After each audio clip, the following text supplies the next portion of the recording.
ওম শান্তি। আজকের সাকার মহাবাক্য 15ই এপ্রিল 2024। বাবা বলেছেন, মিষ্টি বাচ্চারা, এই সঙ্গম যোগ হলো উত্তম থেকেও উত্তম হওয়ার যোগ।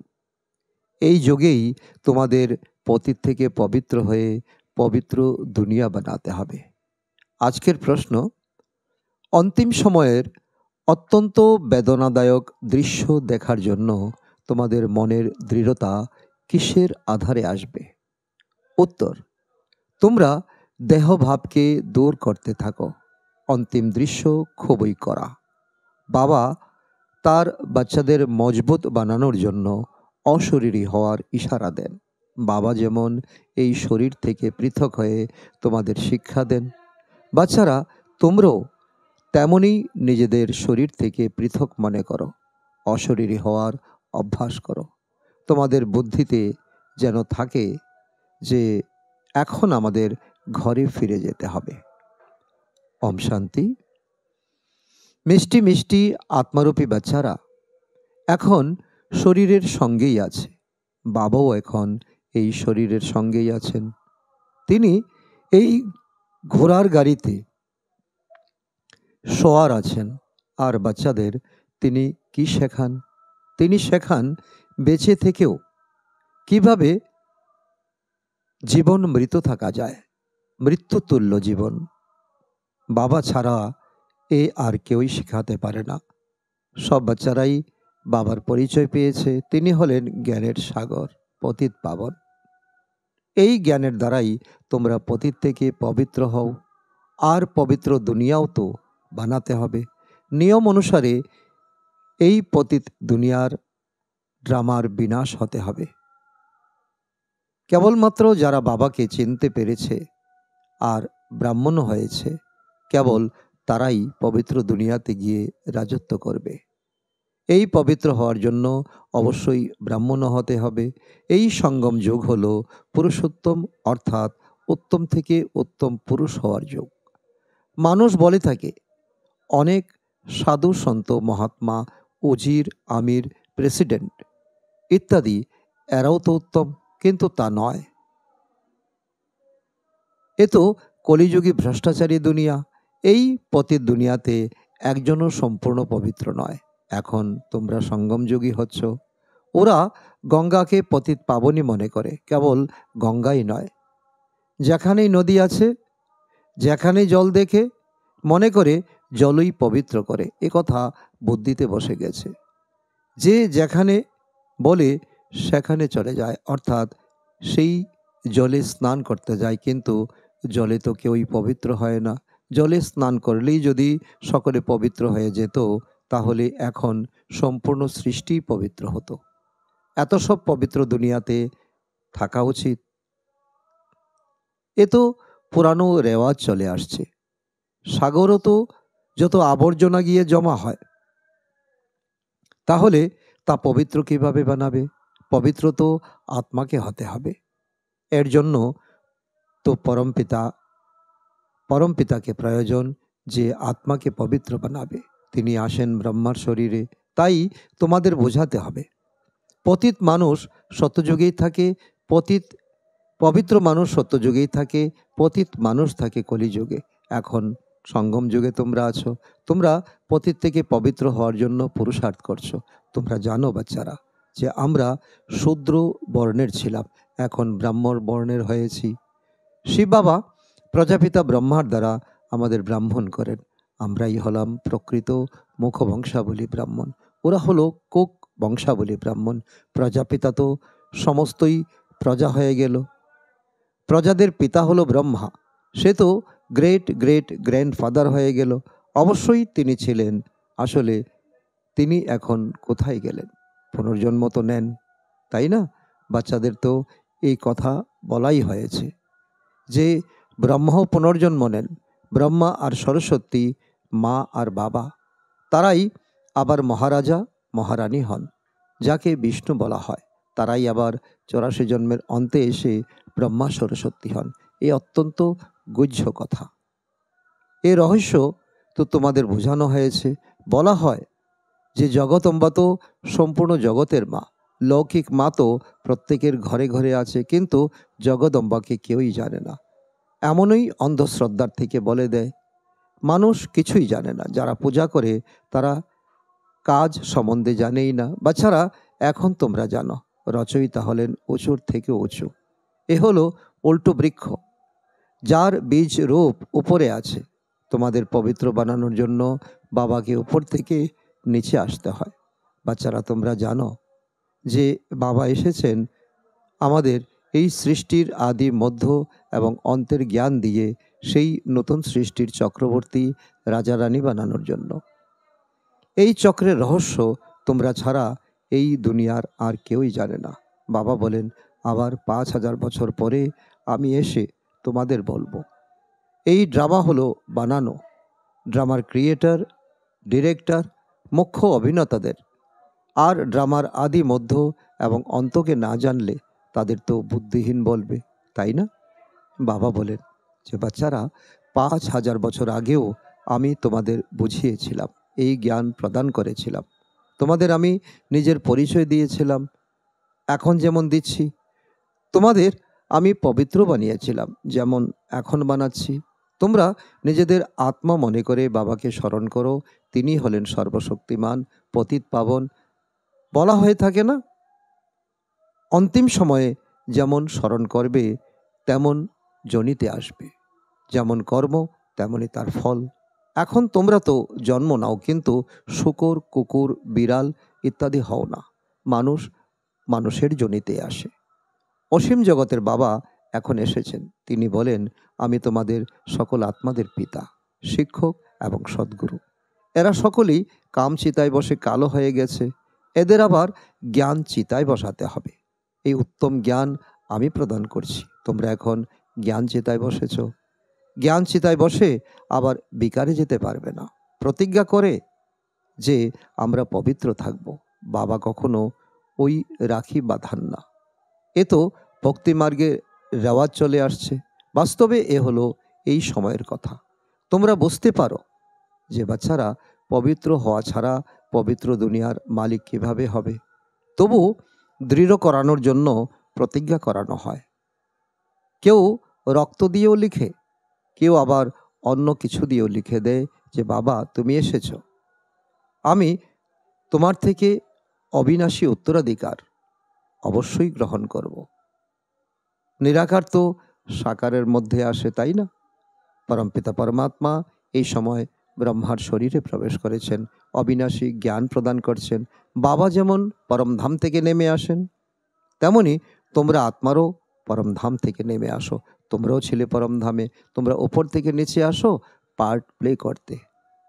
এ তো তোমরা বুঝতে পারো যে এই নাটক হলো সুখ দুঃখের খেলা। এর অর্ধেক গল্প হলো সুখ আর অর্ধেক গল্প হলো দুঃখ।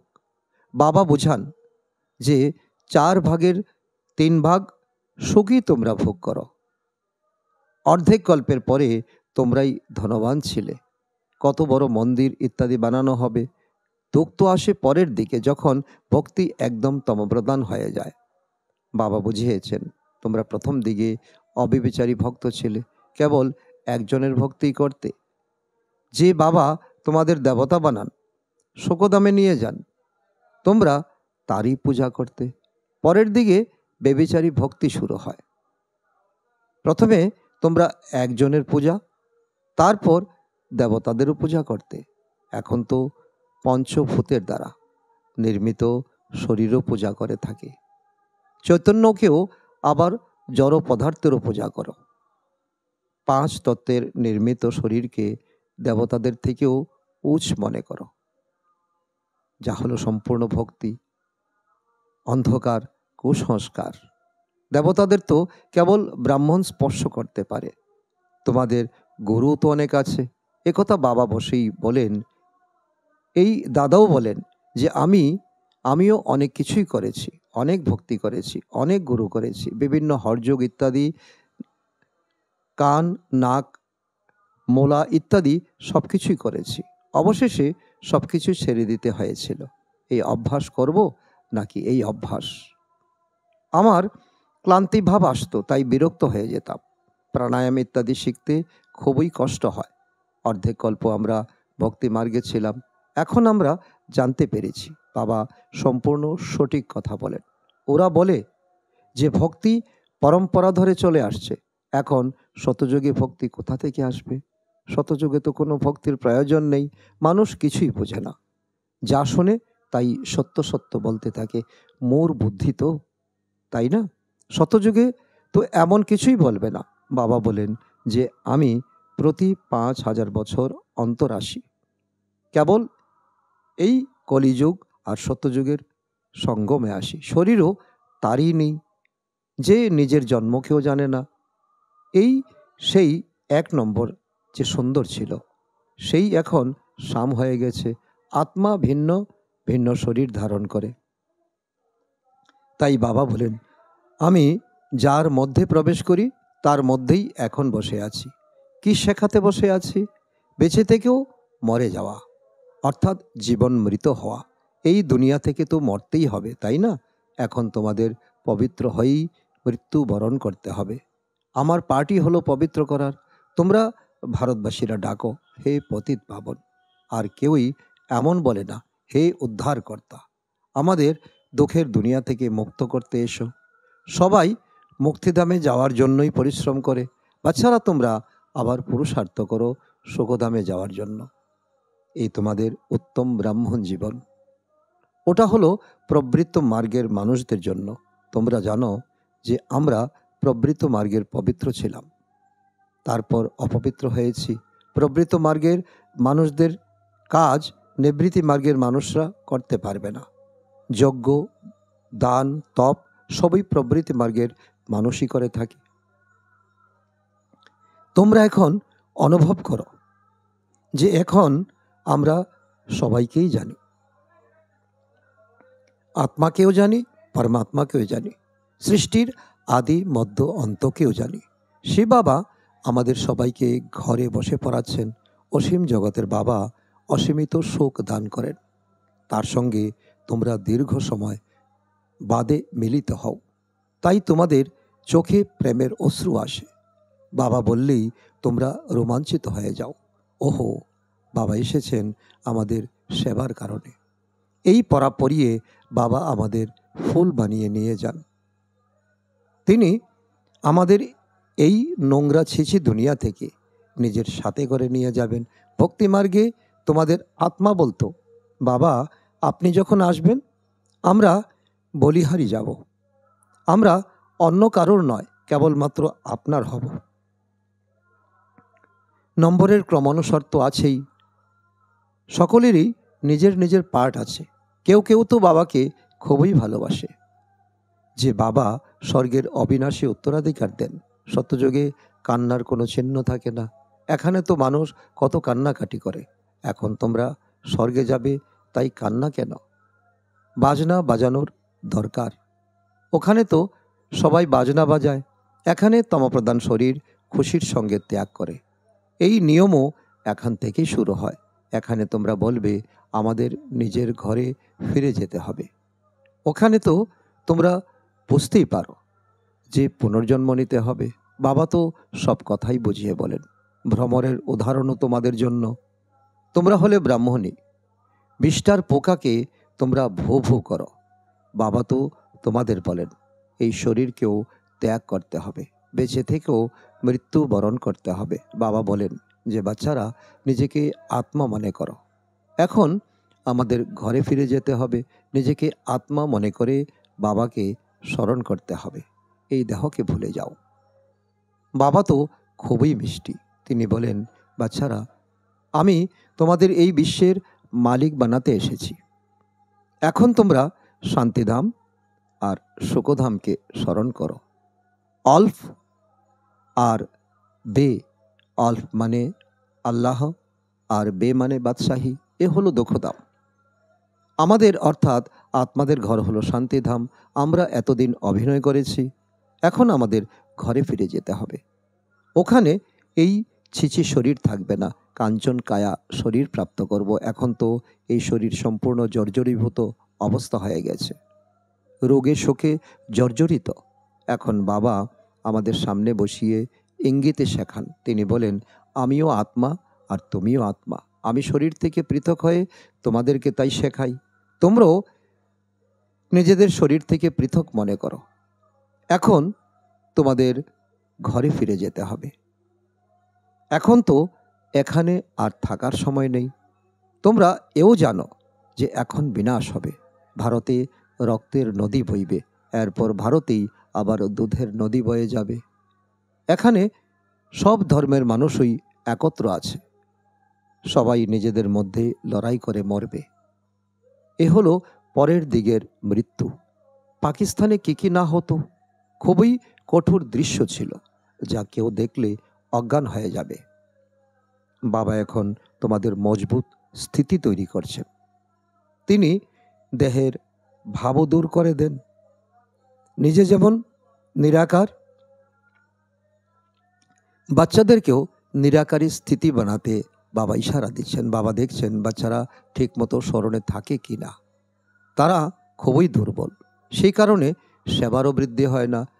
তারা বারবার লিখতে থাকে, বাবা স্মরণ করতে ভুলে যাই, বুদ্ধি যুক্ত হয় না। বাবা বলেন, যোগ শব্দের কথা মনে রেখো না। বিশ্বের বাদশাহী দেন যে বাবা, তাকে তোমরা ভুলে যাও, তাকে স্মরণ করো।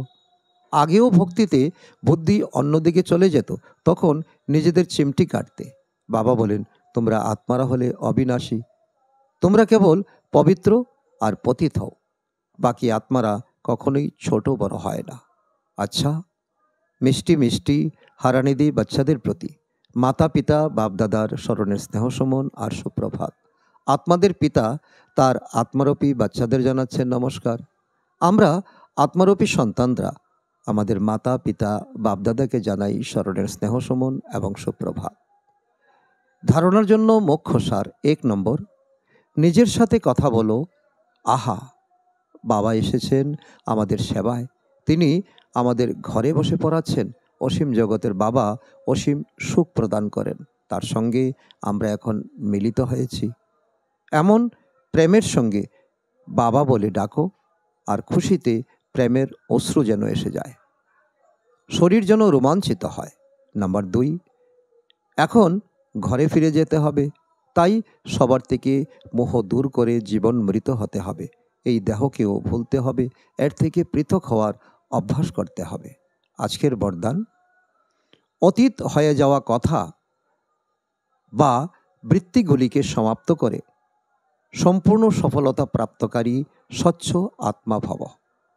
তার অর্থ হল, সেবাতে স্বচ্ছ বুদ্ধি, স্বচ্ছ বৃত্তি আর স্বচ্ছ কর্ম হল সফলতার সহজ আধার। যে কোনো সেবার কাজ যখন আরম্ভ করো, তখন প্রথমে চেক করো যে বুদ্ধিতে কোনো আত্মার অতীতে ঘটে যাওয়া কথা তো স্মৃতিতে নেই। সেই বৃত্তি দৃষ্টি দিয়ে তাকে দেখা, তার সাথে কথা বলা, এর দ্বারা সম্পূর্ণ সফলতা হতে পারে না। সেই জন্য অতীতে হয়ে যাওয়া কথা বা বৃত্তিকে সমাপ্ত করে স্বচ্ছ আত্মা হও, তবেই সম্পূর্ণ সফলতা প্রাপ্ত হবে। আজকের স্লোগান: যে স্বপরিবর্তন করে বিজয় মালা তারই গলায় শোভিত হয়। আচ্ছা, ওম শান্তি।